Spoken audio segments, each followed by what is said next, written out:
Salut tout le monde. Je voulais vous faire une petite vidéo sur le combat bouclier contre Stark, puisque souvent on va dire que les Stark counter les boucliers. C'est vrai et c'est faux à la fois. Là j'affronte une équipe Stark à 1 million. Je vais vous montrer du coup comment battre en fait des Stark avec une team bouclier par exemple.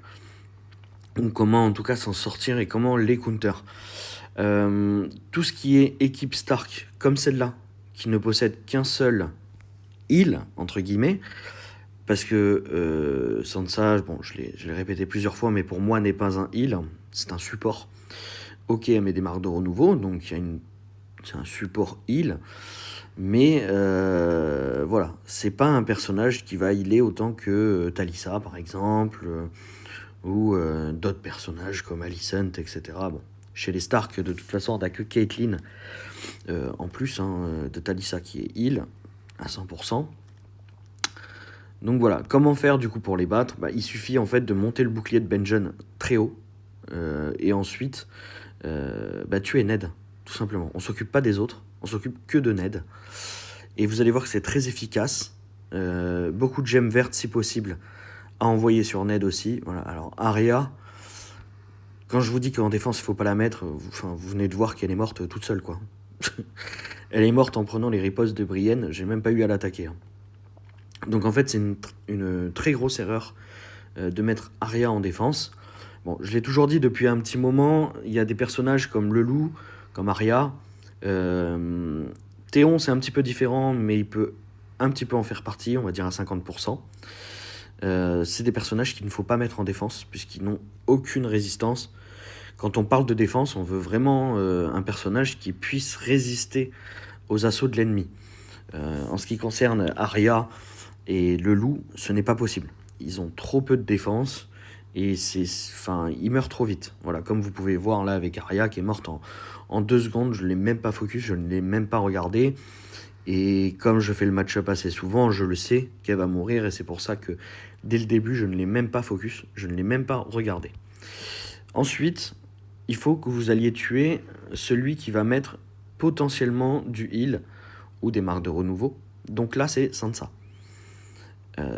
Jon Snow ne tape jamais la même cible. Donc vous faites attention, si vous avez Barristan par exemple, à ne pas attaquer une cible visible. Si vous attaquez une cible visible, Barristan va prendre la provocation. Et alors là, si Jon Snow se déchaîne sur Barristan, plus derrière Robb ou Ned, bon, votre Barristan, il passe à la trappe, on va pas se mentir. Même s'il a beau être costaud comme personnage, il passe à la trappe. Là, vous regardez, j'ai 100 000 de boucliers sur tout le monde quasiment. Bon, j'avais un petit peu plus avant qu'on m'attaque. Mais voilà. Jon Snow, vous le faites en dernier. Parce que Jon Snow, il tape tout le monde. Et du coup, il va surtout taper les boucliers. Il va casser quasiment aucun bouclier. Sauf peut-être celui qui l'attaque. Et derrière, il va se prendre la foudre par Brienne. Donc vous avez vu, je viens d'attaquer une team Stark à 1 million. Qui est censée être le counter des teams boucliers. Moi, ma team bouclier, elle est à 861K. Et pourtant, je les bats, mais facilement quoi. Vous regardez mes boucliers, j'ai des boucliers sur tout le monde, je pouvais encore attaquer. Donc voilà, attention, les teams Stark qui ne sont pas très tanky, donc les teams qui sont un peu comme la mienne, c'est-à-dire avec Talisa, avec Sansa et avec Jon Snow, Robb et Ned, vous les battrez assez facilement si vous avez une team bouclier avec au moins 3 strikers. C'est hyper important d'avoir ces 3 strikers parce que ce qu'il faut faire, c'est burst Ned avant qu'il reçoive du heal ou qu'il ait trop de marques de renouveau. Et là, vous pouvez vous en sortir facilement. Si vous avez Caitlyn en face, c'est un petit peu plus compliqué. Caitlyn est très faible défensivement. C'est pour ça que moi, je ne l'utilise pas avec mes Stark. À ce moment-là, vous avez un choix. Si jamais vous pouvez tuer Caitlyn, vous la tuez. Mais sinon, vous faites un focus sur Ned parce que Caitlyn sacrifie ses PV pour sauver Ned. Elle va lui mettre beaucoup de défense et ça va être beaucoup plus difficile de tomber Ned. Mais dans tous les cas, en faisant ça, vous allez vous assurer énormément de victoires contre les Stark.